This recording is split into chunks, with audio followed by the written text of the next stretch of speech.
In 1958, John C. Koss invented the world's first SP3 stereophone here in Milwaukee and forever changed the way we all listen to music. Koss Corporation is proud to support the Experience Milwaukee podcast and its listeners with the world's greatest headphones.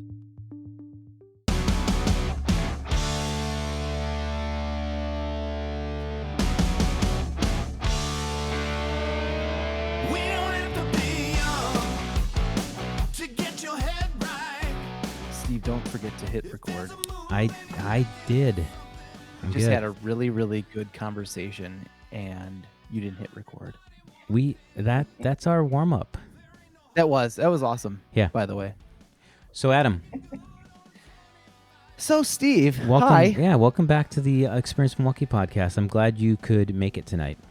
I'm glad I could too. I rushed from my in-laws' house to get here. I lost a little bit of track of time while I was celebrating my brother-in-law's birthday. That's why I sent you the text earlier that said, "Are you ready?" All caps. Yeah. Are you ready? All caps. Are you ready? With 73 Ys. I know that things come up, and Yep. And you know what? The panic set in immediately when I saw that text because I was like, "Oh my God, it's 8:30. I gotta get home." Well, I'm excited for this episode. I'm excited for all episodes, but I'm probably more excited than you, I would guess, because that's how I am. Because it's all a game to you. It's a game. It's more me being excited. Yeah, me being Who's more excited. excited? I'm at like 53%. You're probably 22. You're 18. Anyway, you went to college. Yeah, I've heard of it. Yeah. I'm not sure what your we've never talked about this. I'm not sure what your process was or your experience was. I took kind of a scenic route. I had to figure out, how the hell it even worked.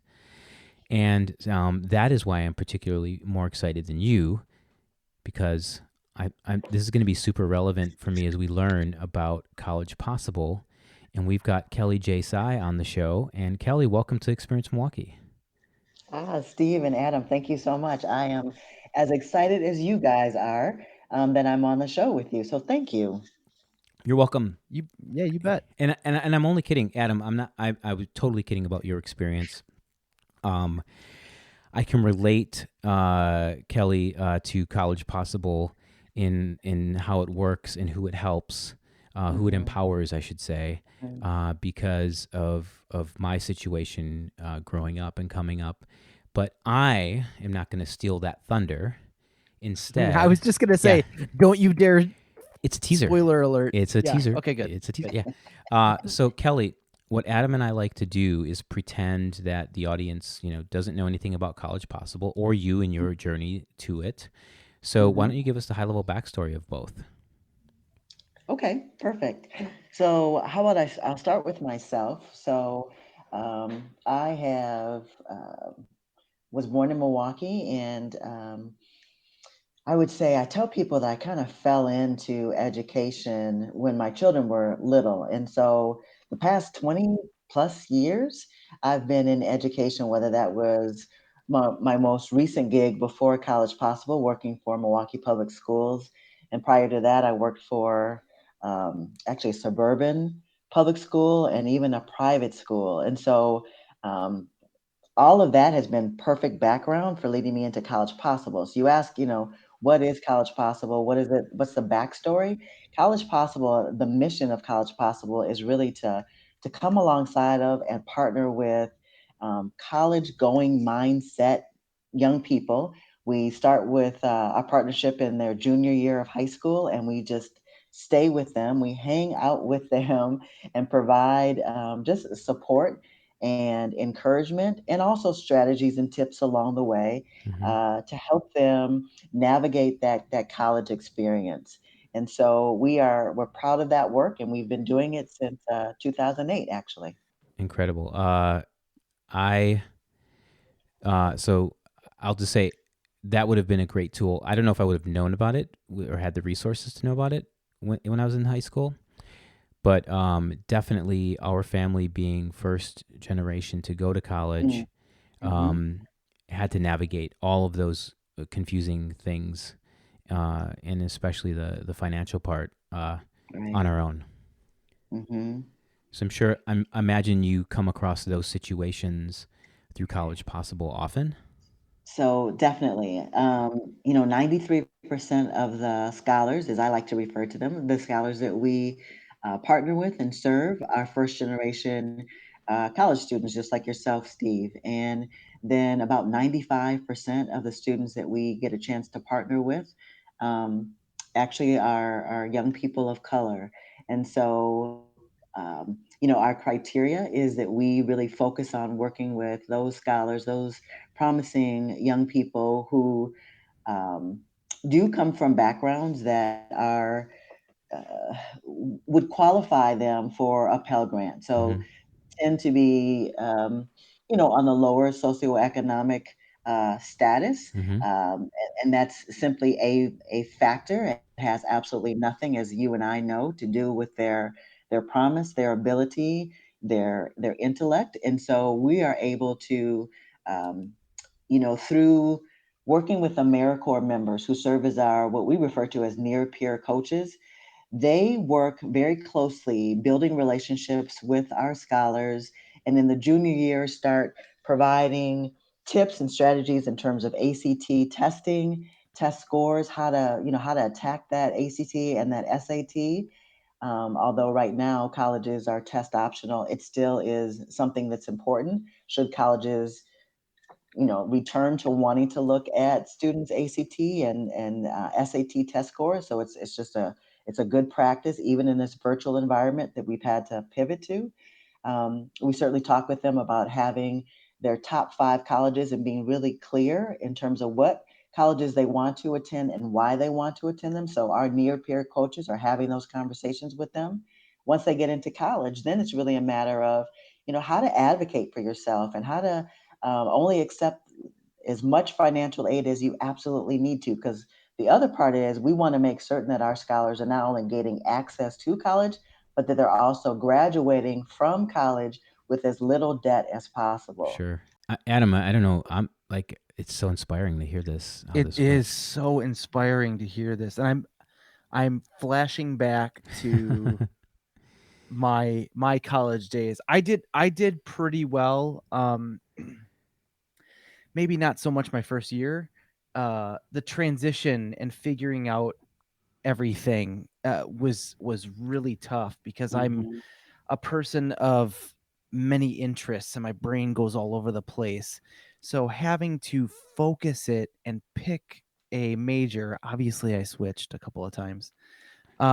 In that first year, it was kind of a mess. And and now thinking back, like, man, junior, senior year, if I had somebody or a peer or even a like a mentor, I guess you would Mm-hmm. say, Mhm. to help me kind of guide through that stuff, especially the ACTs. Man, what a mess. Um, my scores, not the ACTs. My scores were a mess. It would have helped a ton in like what's the bigger picture here? What's the overarching opportunity that I have going into college? It worked out fine. I got a podcast, so everything's good. Many, But many I mean, years I later, you finally got a many, podcast. many years later. But Adam, you raise a good point, and it goes back to my joke about why I'm like, more excited than you. But I think it Kelly, it must be challenging to know that so many young people could benefit from this process. Mhm. Yet, I'm sure resources are defined, and you can only work with so many young people.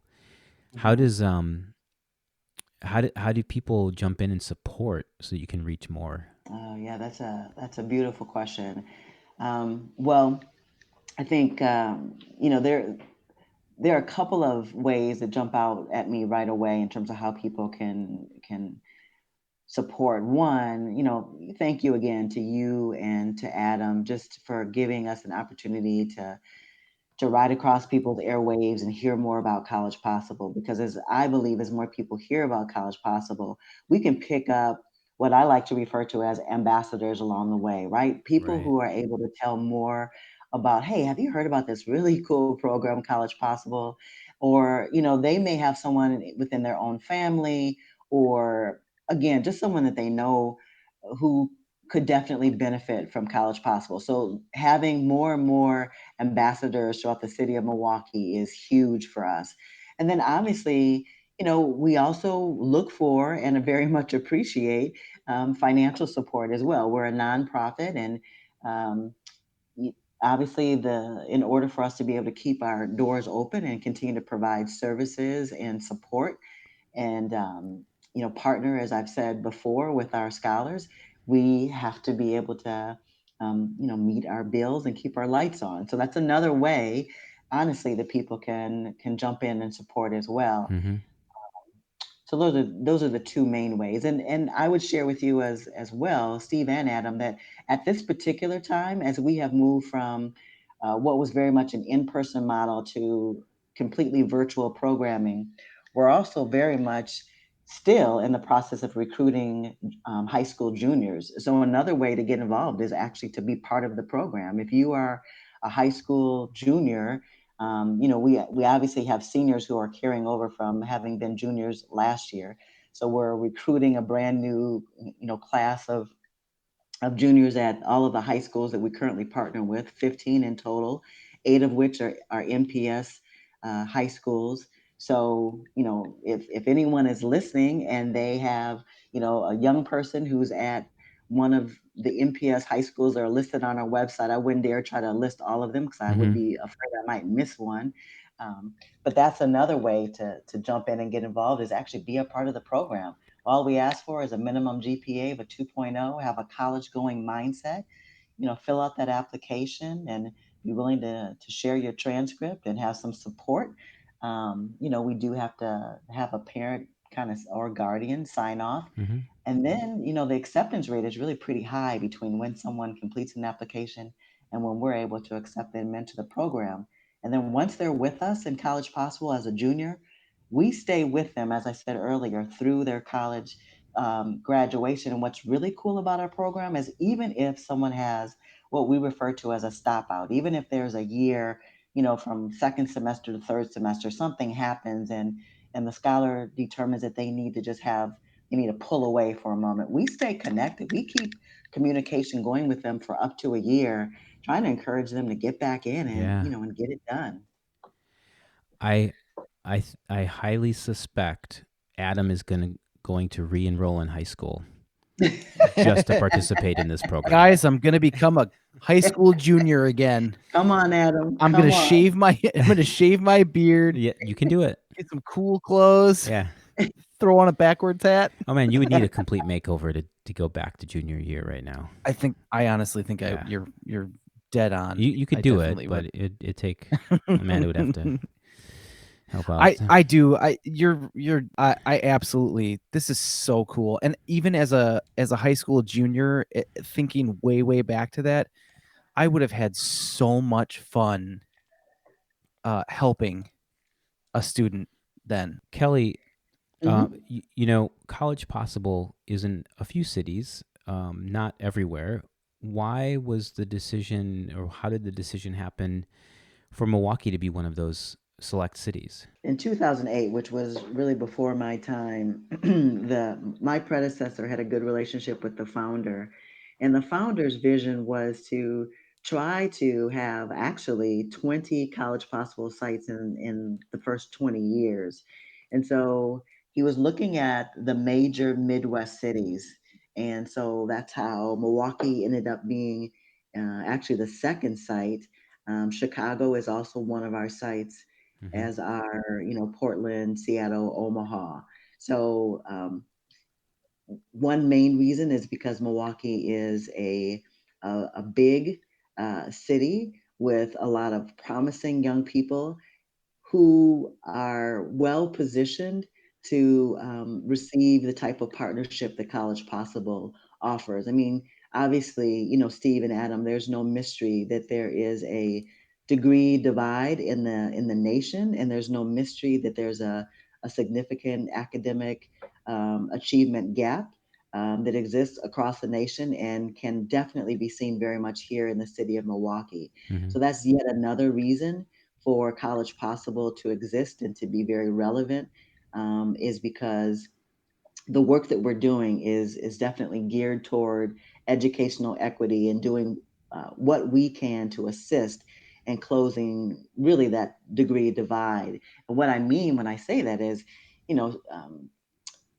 recent stats are that a young person who comes from a more affluent background and primarily would identify as white is 2 to 3 times more likely to graduate from college than one who looks like me, a person of color, um, and who also may have come from an underserved background. And so again, that's the work that College Possible is invested in, committed and dedicated to addressing. Well, Adam, I don't know about you, but I think we both could say we're lucky that Kelly's the person leading this mission for College Possible here in Milwaukee. Truly, Yeah. truly. Thank you. I can hear the passion. Yes. It's in your heart. It is. It It's in really your is. heart. I love it. And Thank you. it's equal parts passion and commitment to the Mhm. community, and I think Adam, like this is this has been I wouldn't say this is maybe one of the more serious topics we've taken on the show, um, and maybe a good way to segue into, Kelly, you're from Milwaukee, you're leading this organization that's very critical to the fabric and the success of the city, and what are your favorite things to do here when you can get Yeah. out and about? Yeah. So, anyone who knows me knows that I like to eat. So, Adam, does that sound You're in familiar? good. I Yeah, was gonna yeah, say you're in good company, yeah. Kelly. We're with you. Yeah. so I mean, my goodness, where do I start? So yes, eating. So favorite places, is it okay to actually name restaurants and Whatever stuff? you like. You don't have to, Okay. but if you Absolutely. want Yeah. to, go for it.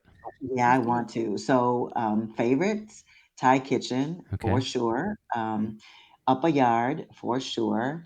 Um, Trying to land. So, my favorite Chinese restaurant closed, so I don't have one of those right now. Uh-huh. Um, uh, Gosh, my other favorite parts of Milwaukee when we could get out and move around is I really did enjoy festivals. I enjoy going down by the lake. Yeah. Um, Enjoy the fact that there is there's culture in Milwaukee, right? So enjoy going to the art museum or going to one of the favorite things that my husband and I have enjoyed doing is going to the Black Arts Festival Mm-hmm. on the Summerfest ground. So Oh yeah. there's so many things to do out and about. Whether that means us just hopping on a bike and riding on a bike trail. That's something else that's kind of a favorite thing to do here in Milwaukee, especially in the summertime. I'm not so much crazy about the winter, so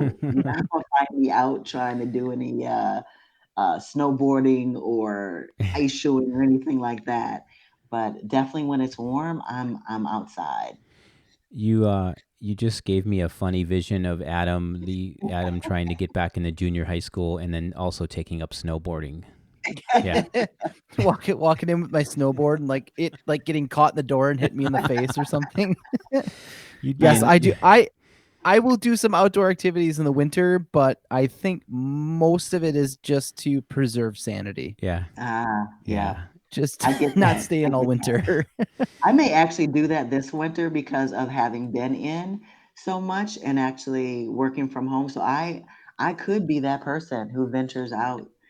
I mean, not too much. I mean, don't be Yeah, impressed, but let's not go crazy. right, right. But um cool. So where the program's virtual. Hmm. We talked about how people can get engaged and sort of where are the best places to do that. I imagine mostly online and social, but how do we find you guys? Yes, well, definitely we can be found on our website. So, collegepossible.org for sure. People can certainly feel free to send me an email. I'll definitely respond. So I'm at ksci@collegepossible.org. I would say those are probably the two ways. If they go to our main website, make certain that they select locations, and they go to Milwaukee because, as you mentioned earlier, Steve, we do have 7 locations. Mm-hmm. And so we want, through this podcast, folks raising up support for Milwaukee in particular. So that's the way to find us. Great. And I'll throw the, if it's okay, and I'll say it just on the show, just so I'm accountable to it. I'll put your email address in the show notes as well. Okay, sounds good. People have that. And I'll throw in there, if you're not a high school junior like myself, Gosh. donate. Yeah. Go to collegepossible.org and donate. I believe, correct me if I'm wrong, it's a big orange button You're right. at the top. Yes. Is it an orange button? Oh, Yes, see? it was by the Look there. socials, Yep. if I remember correctly. Yes, and you can customize it to whatever you like. Yeah. Yes. No, And not again, the donation. Yeah. The Yes. dollar amount. Yes. That is true. And again, just make sure that it's headed to College Possible Milwaukee. Yep. There's a simple little drop down right in the middle of the page. You can select There you go. Milwaukee. Yep. Thank you, Steve and Adam. You got it. Thank you so much for Thank coming on the you. show. This was awesome and fun. And, I think you eloquently talked about the state of a lot of the state of the challenges around education in the city. Yeah. in a very positive way. We know there are some very real challenges, and glad that you're out there doing something about it. Mm-hmm. Thank you. I appreciate it. I really do. It's good spending time with you guys. Yeah, Same you here, too. same here. You too. Absolutely. All right. Adam, Hey, Steve, and now. Milwaukee's own Black Bell Theater. We're off and running.